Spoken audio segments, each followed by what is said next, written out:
It was a very snowy night before Christmas, and Winnie the Pooh was so excited that he had a hard time getting to sleep, thinking about the next day when he and his friends would decorate the great pine tree together and gather around it for their annual Christmas sing-along. When he finally drifted off to sleep, Pooh dreamed of all the wonderful honey treats he was sure that Santa would bring him, and the sweet golden jars danced in his imagination like tiny shining stars. The next morning, Pooh raced to his Christmas stocking, his heart fluttering with joy, but instead of the honey treats he was hoping for, he found a very puzzling present that made him blink in surprise. "I wonder why Santa brought me thistles," said Pooh curiously, "but they are very nice thistles. Ah-choo!" He sneezed, for unfortunately, thistles made Pooh sneeze quite a lot. Pooh tried to get his mind off sneezing by practicing for the Christmas sing-along, humming softly to himself as he sang. Christmas is a time to share, to show your friends how much you care. But before he could finish, ah-choo, he sneezed again. A smackerel of honey will cure my sneezing, Pooh decided wisely. And he went to the cupboard to fetch a little something sweet, but all his jars were empty, not even a drop left inside. Maybe Piglet will bring some honey when he stops by, Pooh thought hopefully, just as there came a knock at the door, and when he opened it, he was startled to see a mysterious creature with a long orange scarf wrapped around his head. "Don't be scared, Pooh. It's me, Piglet," said the small friend, smiling. "Santa brought me this coat for Christmas. It's a bit big, but it will keep me warm when we decorate the tree." "It wouldn't happen to have any honey in the pockets, would it?" Pooh asked politely, and Piglet checked, but there was no honey, only a few haycorn ornaments he had made himself. "That reminds me," said Pooh cheerfully. "I have to take along my decoration for the great pine tree." And he carefully took the golden chain of tiny honey pots from his own tree. Pooh and Piglet hurried through the frosty white forest, their footprints crunching in the snow and the air smelling wonderfully of pine and winter. "Oops," said Piglet as he tripped over his long coat, tumbling into the snow, and Pooh helped him up, saying kindly, "Oh bother, I guess Santa forgot your size." When they arrived at the great pine tree, Pooh wished Eeyore a Merry Christmas and proudly showed him the thistles Santa had brought. "How do you like them?" asked Pooh with a sneeze. "Achoo!" And Eeyore replied wistfully, "They're beautiful, almost as beautiful as this coat rack Santa brought me." Rabbit stepped forward and examined the item. "That's not a coat rack, Eeyore.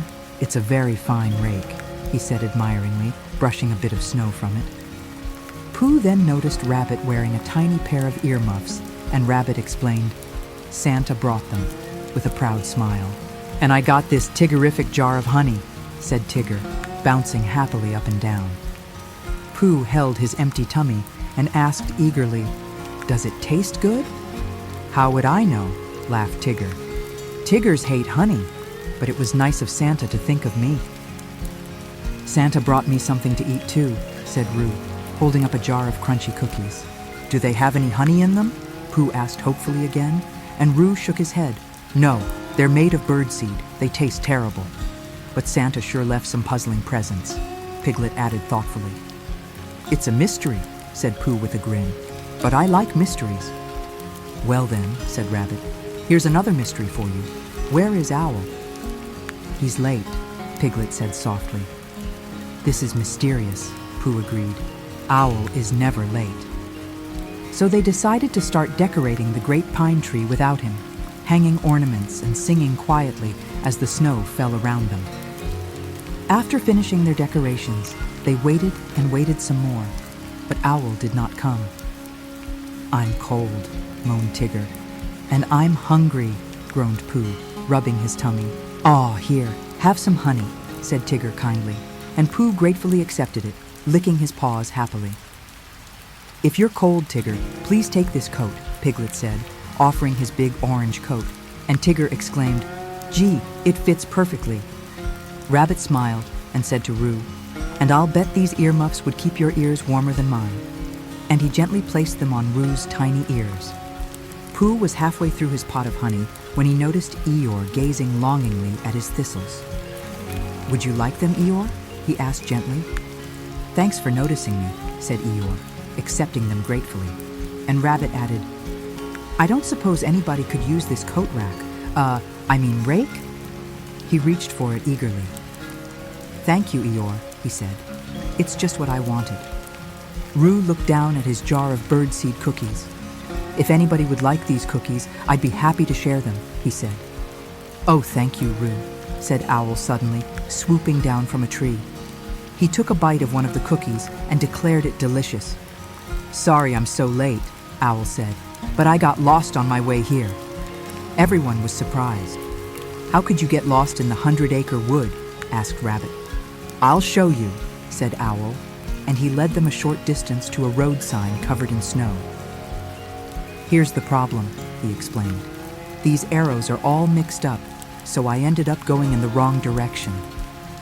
The friends studied the signpost carefully, and sure enough, the arrow that should have been pointing to Owl's house was turned toward Eeyore's house, and the arrow for Eeyore's house pointed toward Pooh's. And in fact, all the arrows were pointing the wrong way. The signpost must have gotten turned around in the snowstorm, said Rabbit wisely. Pooh scratched his head thoughtfully and said, I think we've just solved our mystery. That's right, said Piglet excitedly. I'll bet Santa got confused and delivered our presents to the wrong houses. Do you mean these mittens aren't for me? Owl asked, looking down at the small purple mittens hanging from a string around his neck. No, Owl, said Pooh kindly. These birdseed cookies are for you. Now think. Who could the mittens be meant for? Piglet cleared his throat softly. Ahem. Owl smiled, realizing the truth, and handed the mittens to Piglet. Of course, Piglet, he said warmly. They'll fit you much better. After they straightened the sign, the friends returned to the great pine tree, just as Kanga arrived with her chocolate and cakes and honey, as she did every year. Christopher Robin came too, bringing a beautiful shiny star for the top of the tree, and Pooh's face lit up with joy. I was hoping you'd come, he said. I always do, Christopher Robin replied kindly, and Owl flew up to place the shiny star atop the tree as soft snow began to fall. The friends joined hands and sang, Christmas is a time to share, to show your friends how much you care.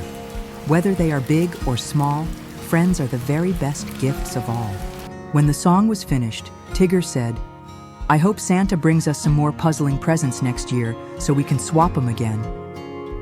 Yes, it's nice to have a mystery for Christmas, Pooh explained, as long as there's honey to go with it. Christopher Robin chuckled and said lovingly, Silly old bear, then bent down and gave Pooh a special Christmas hug.